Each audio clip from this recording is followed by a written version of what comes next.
Dakve is quite simply the best Doom Tower boss in the game that you can possibly be farming, especially on hard mode Doom Tower for those legendary lethal gear crafting supplies. That said, that boss is also quite the roadblock for a lot of players. So what is up, guys? This is Cobb, and welcome to the account of Mr. Nathaniel, by the way. This is Mr. Nathaniel's account. This is an account takeover video, and we're going to be trying to build him a more consistent Dakve killage team. And along the way, we're going to cover all kinds of team building tips as well, tools that you want to be bringing to this fight, and how you want to be setting up your team to easily farm the Dakve, whether you're in normal mode Doom Tower or hard. Hey man, everybody likes free stuff, and so for all players, this is how you can get up to 25% cashback for every single purchase that you make inside Raid Shadow Legends. This is not a drill. All you've got to do is click on the Aptoid link. It's down below this video at the top of the video description box. For Android users, you can simply tap on this link. For PC and Mac users, you're going to want to use BlueStacks. Using that link will bring you to this page right here, and from here, you then want to either download or update Raid Shadow Legends using this page. Once you've done that, using this very same page, you want to use the search bar to go ahead and find the Aptoid wallet and go ahead and download that as well. This Aptoid wallet is where you're going to be getting your cashback payments to spend on future goodies inside of Raid Shadow Legends. So go ahead and set up your Aptoid wallet by adding a payment option and then by verifying that payment option. Very, very important. You also want to go ahead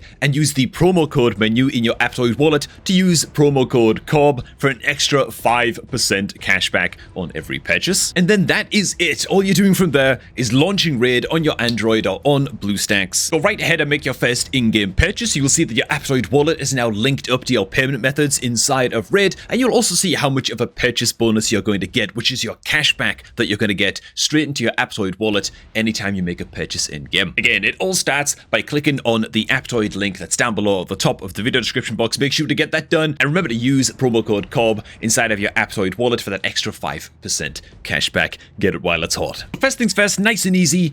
What are the key roles that you actually want to be bringing into the Dakve boss? Well, first of all, you're going to need to bring at least one 10-meter booster champion on your team. You're going to need at least one AoE nuker champion on your team. Optionally, you can also bring along an AoE decreased defense champion. That's not necessary for every team, but it can be key, especially in the early game. Then you're going to bring decreased 10-meter champions and ideally a decreased speed champion as well, which are going to be key for controlling the boss. Those are your key kind of mandatory roles. There are other roles you can throw into the mix as well. Champions like AoE crowd controllers can come in helpful. Of course, usual suspects like max HP damage dealers, so like the Cold Hearts of this world, Royal Guard, stuff like that. So using Mr. Nathaniel's team right here as an example, there's a big problem with this team, by the way, man, and I'll be impressed if anybody spots it before we get into it, especially beginner players out there. If you're able to spot what's wrong with this team, that would be awesome. The idea with the team is to have your 10-meter booster champion be the fastest champion on the team. In this case, it's going to be the Arbiter, and it's going to be her job to make sure that you get that big 10-meter boost right away against the boss, and so your team then gets to move in first against the boss and all of the mirror images of your team, right? Because the Dakve boss, of course, summons mirror images of all of your team, of your entire champion team. You then want to come in with your second fastest champion on your team, which can either be your AoE nuker, to just kill all of the mirror images instantly, or you can come in second with an AoE decreased defense champion, something like an Ugo, or even just like a War Maiden, or any kind of champion that brings a 100% land rate, 60% version of decreased defense against all of the mirror images and the boss, and then you can have your nuker come in third and just clap the cheeks of everything and just kill all of those mirror images straight away. Then you're going to come in with your 10-meter controllers. In this case, on this team, we've got, oh my god, we've got Armands and Geomancer acting as our 10-meter controllers. Armands, dude, are you kidding me, man? Oh god, dude, I'm so jealous, man. Anytime I do an account takeover who has this champion, I'm so jelly, dude. I have a 6-star perfect soul sitting around for this guy. I just don't have the champion himself. It's really quite tragic. And before we go any further, I got to point out what is wrong with this team, right? So we're running Geomancer as one of the 10-meter controllers, right? He has like a big old 10-meter decrease, and that would be great. However, remember, the Alice's job on this team, the Alice is our big AoE nuker, right? She's bringing the pain with attack all enemies A2. And that's great. She can do that job of killing all of the boss's mirror images straight away, except for one thing. When the boss summons a mirror copy of all of these champions, Geomancer is Force Affinity, meaning that the Alice could well weak hit into Force Affinity, and she might actually fail to kill the Geomancer in these Dakve runs. which is a disaster, right? The entire run can fall apart very, very quickly indeed if your nuka is not killing all of the mirror images right away. And so what does that mean? It means when picking your 10-meter booster champion and when picking your nuka champion, you need to make sure that every other champion on the team is either void affinity, is the same affinity as your nuka, or is, in this case, spirit affinity, right? And it's just going to get destroyed, right? They're going to get strong hit by Alice, right? You can look like the little affinities chart right here. You just got to make sure that your nuka is actually able to one-shot everybody in the team and you're not risking your nuka weak hitting against anyone on the team, or things are going to fall apart real quick. Now, for me, take a close look at the team that Mr. Nathaniel is running right here. This is the team that I would run instead. And bam!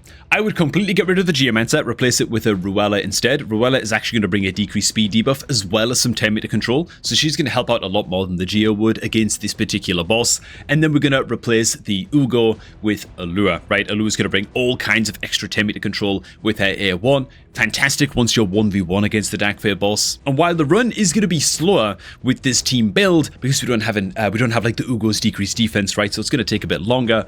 It should be a hell of a lot more reliable. Fret not, by the way, I will go ahead as well and cover a team that's just a hell of a lot more budget that you could be running, the kind of team that's using the likes of, like there's going to be a Haikatoon in there, maybe like a Deacon Armstrong in there and stuff, and just like an alternate style of team that you could be running to this one a bit later on in the video. But another thing you want to do is go into your team presets manager. We've got the Dark Fae team saved right here. This is just the team that we're using. And what you notice is that against the boss, we need to make sure that our champs are opening up with a very, very specific order of skills, right? And for any newer players watching, also note that you can see your champion's stats, most importantly, their speeds on the right of the screen over here. So you want to make sure that your champions are acting in the correct order, right? So your 10-meter booster, in this case Arbiter, is going to be the fastest champion on the team, 297 speed on this account, and we're going to make sure that she opens up with her A3, which of course is an increased attack buff, which is also useful to bring as well. And she's also going to bring the 10-meter boost on this A3 as well.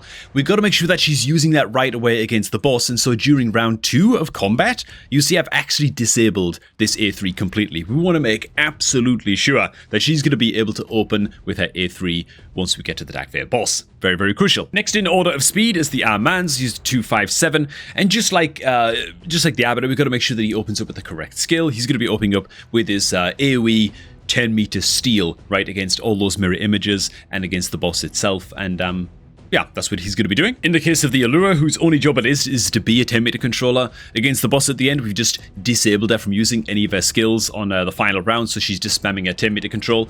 And of course, the Alice, she's going to open with the A2, and just like with Arbiter, we're actually going to allow her to open with the A2, excuse me, in second round of combat, but then she's not allowed to use it ever again until we get to the boss. And you can mess around with the timings of skills a little bit and see what you can get away with to speed yourself up against the waves, but not to the point where you're not going to have the correct skills ready against the boss itself. And so that's the idea of the team. We're going to go ahead and throw the squad into it just now and see how it fares. And again, it's going to be a little bit slow against the waves, which in this case is fine because we have an Armands, I suppose. There it is. He steals all 10-meter and stuns everybody, which is just an absolute joke.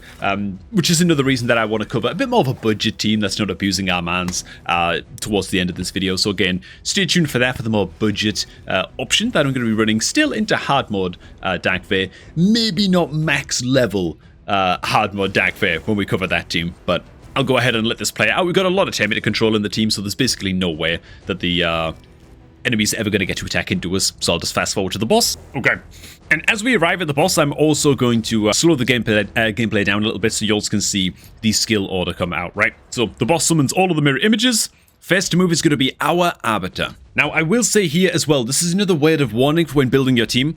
If you have a 10-meter booster champion like this Arbiter that's built at like 300 speed, however, everybody else on your team is built at like, I don't know, 180 speed or something, and there's like a huge gap between the speed of your 10-meter booster and the rest of your team, you might hit problems. Why?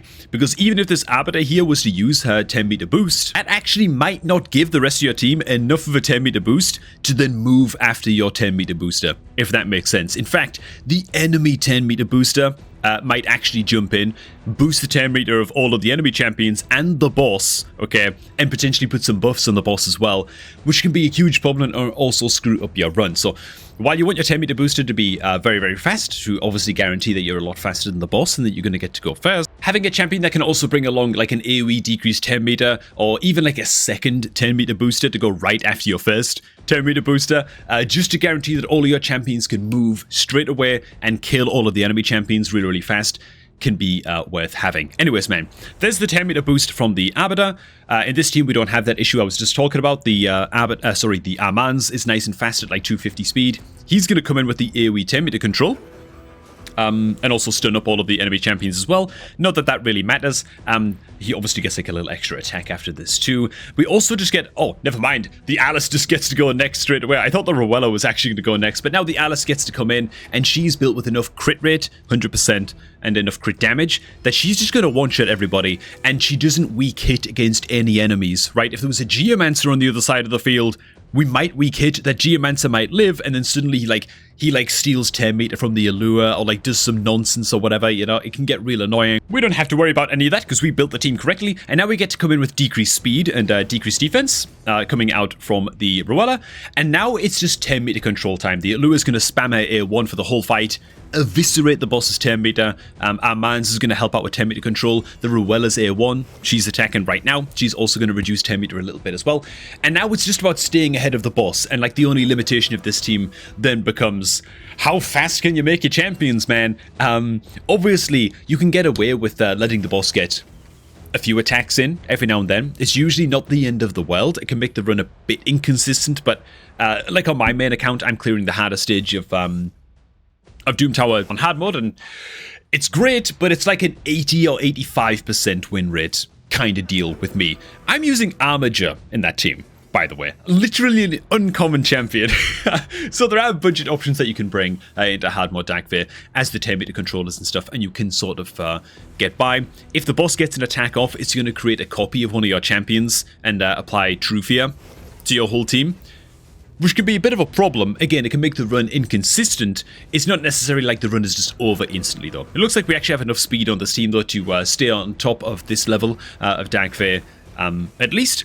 Obviously, if you're not able to stop the boss from ever getting a 10, the next best thing you can do is make sure that you're bringing a decreased defense champion, preferably on an AoE to help you kill all of the mirror images, and then bring in champions like I mentioned earlier in the video, Cold Heart, Royal Guard, champions that can Newt, champions that can just smack the taste out of the boss's mouth and just end the fight faster, and that can make it more reliable as well and speed up your clear time and stuff like that. But yeah, this is the squad that we built. It looks like a consistent farm for this difficulty of Dark Fae at least, and basically speed stats become a limiting factor with this type of team build. Oh, bloody hell. Boss died unexpectedly to Alice's Reaper. Well, okay, there we go, man. We managed to get it on down.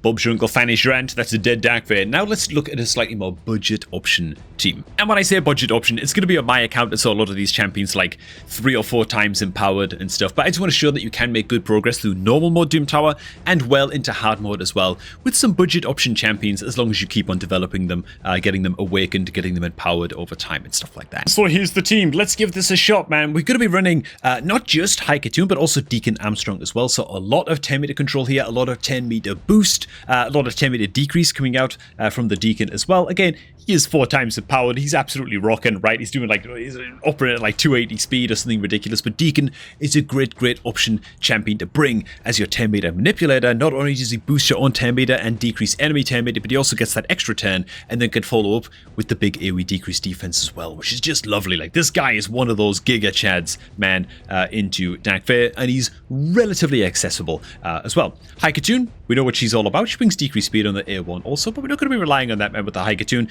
We're going to actually be using Siege Hulk as our decrease speed epic champion. He's going to be our big AoE damage dealer for killing off the mirror images as well, but he also places a reliable decrease speed on his A3. Also brings a little bit of 10 meter decrease as well on his A1. It's only 15%, but you know what? It's a little bit of something. We're going to then be running Armager, uncommon champion. I've got him set up to just spam his A1 against the boss, and that's basically all he's doing.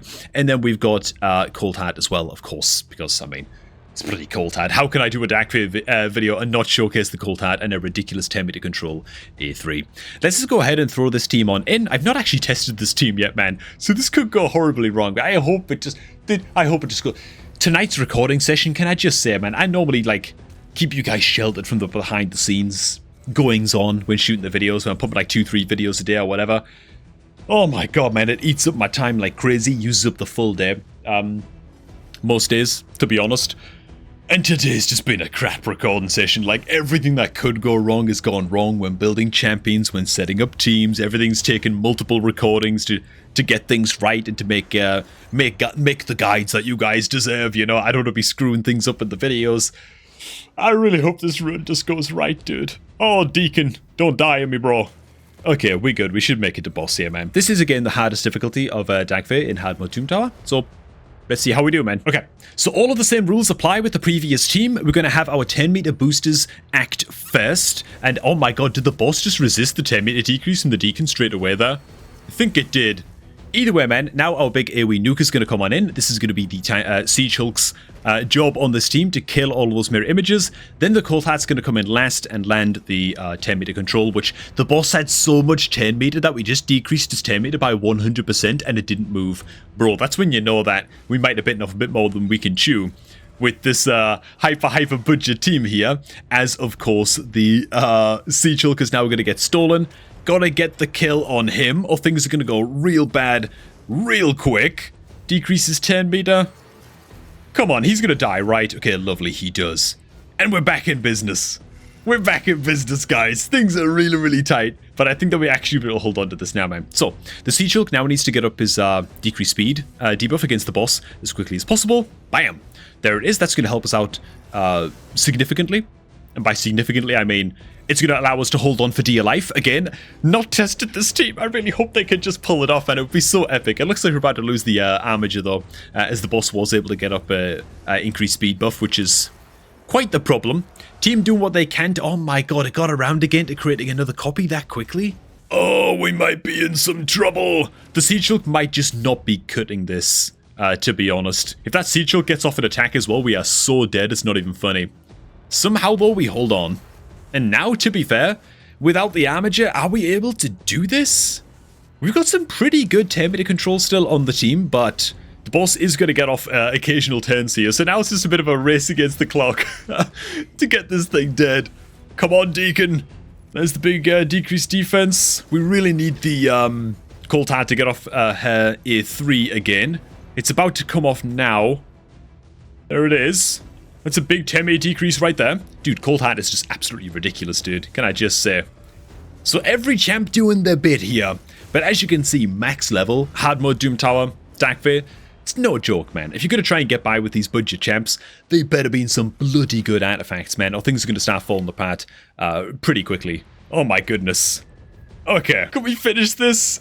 The Siege Hulk's going to get an attack, man. Oh, God. Oh, bloody hell. It all falls apart right at the end. All right, man. Screw it. Armiger took his helmet off, dyed his hair ginger, and started taking steroids, man. We're getting Thor involved in this team, okay? Team is functionally the same, apart from now we've got a Thor who can land the decreased speed right away in the very first round against the boss. There's still going to be a bit of RNG involved in this run, right? It depends. Can we kill the Thor?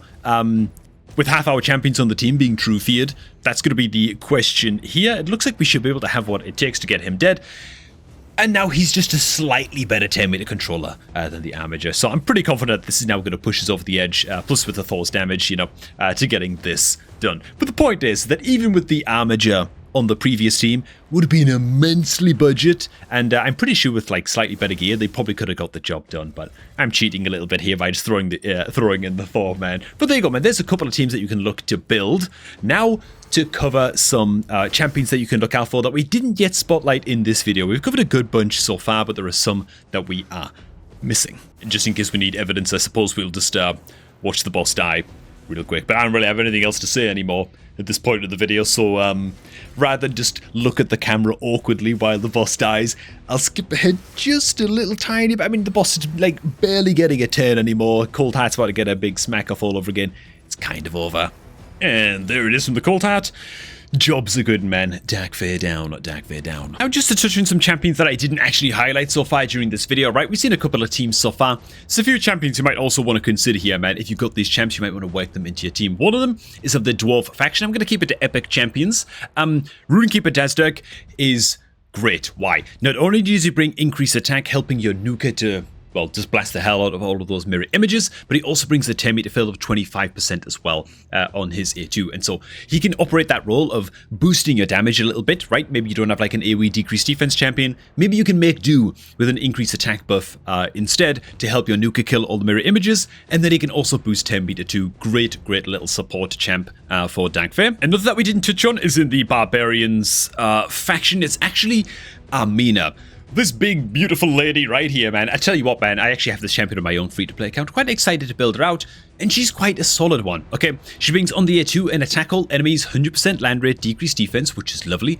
Also steals a bit of 10 meter as well. I think they already need the decreased defense applied for it to steal the 10 meter, but even still, she could be the AoE decreased defense champ to sort of go second after your 10 meter booster champion, but then she also brings some 10 meter reduction as well on her A3. 310 cooldown, decreased 10 meter of enemies by 20%.